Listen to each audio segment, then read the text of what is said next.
Hey, howdy ho, it's your cozy farmer friend, Jojo Ma. We have some Harvest Moon news we need to talk about. You may have noticed that Natsume has announced an update for Harvest Moon Winds of Anthos that will introduce a relaxed mode. In this relaxed mode, the player will lose less stamina from walking and running, and the days will be longer too, meaning the player will have some more time to get things done. According to this Nintendo Everything article, the update will also provide some minor bug fixes. What that includes is not yet spelled out for us, but we can imagine a few. The Harvest Moon community seems happy with the news of this update overall, as since the game's release, there have been complaints about the stamina system therein. If you've yet to play Harvest Moon Winds of Anthos, I'll explain. As the patch suggests, the player doesn't only lose stamina when using tools, as is the system in most Harvest Moon games of the past. The player also loses stamina with actions as simple as walking into your home and trying to make it to bed before passing out from exhaustion. A user on Reddit says, "Been playing a bit of Anthos, and I must say a lot of improvements in certain elements of the game, which I'm happy about, but my god, they can't seem to nail the stamina system. Why am I still losing stamina while just moving? They added a dash that punishes you even harder by draining your heart permanently, unless you eat or sleep. If sprint is a thing, they should have, like most games with a stamina system, have rechargeable stamina when running, where when you stop sprinting, the bar charges back, then depletes as you run, and so forth. Why is just simply running, or even just the normal run, draining me from hearts? Thankfully, it doesn't drain as fast like in One World, but the fact it still does, in fact, drains is bugging me.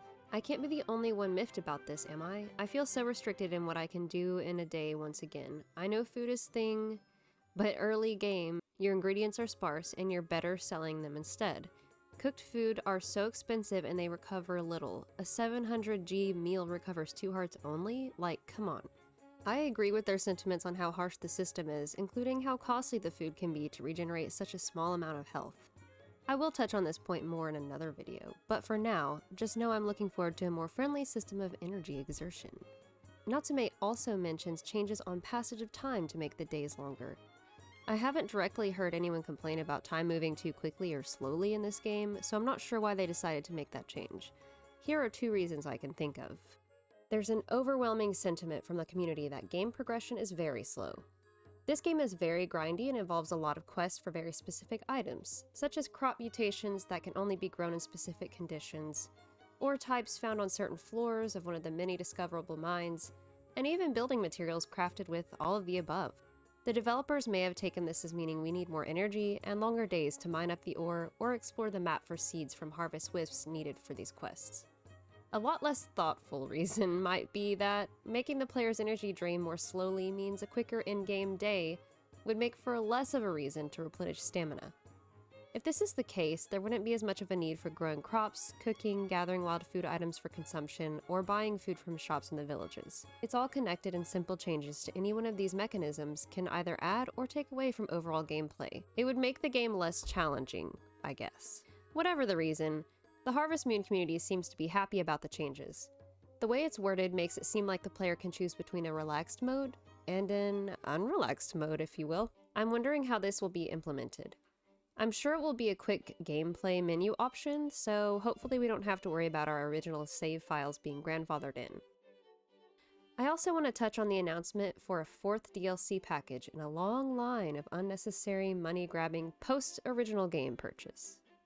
As the name suggests, the DLC pertains to new crop and flower mutations, some new recipes, including pizza, and a few fish types. Not surprisingly, there are already questions about why these are not simply included in the update and are instead marketed separately for purchase. The 3 DLC packages preceding this one are the Visitors from Afar pack, which introduces 2 new marriage candidates, Charlotte and Jacques, Animal Avalanche pack, adding adoptable animals such as dinosaurs, unicorns, and Sasquatch to the game, Tool Upgrade and New Interior Designs pack, which unlocks the legendary Harvest Goddess tool upgrades and 3 different house-themed furniture items to craft. The problem most people have with these DLC packs is that most of the downloadable content should be included with the main game purchase. On top of that, most of the content is only accessible once the player has defeated the main game or accomplished mammoth tasks beforehand.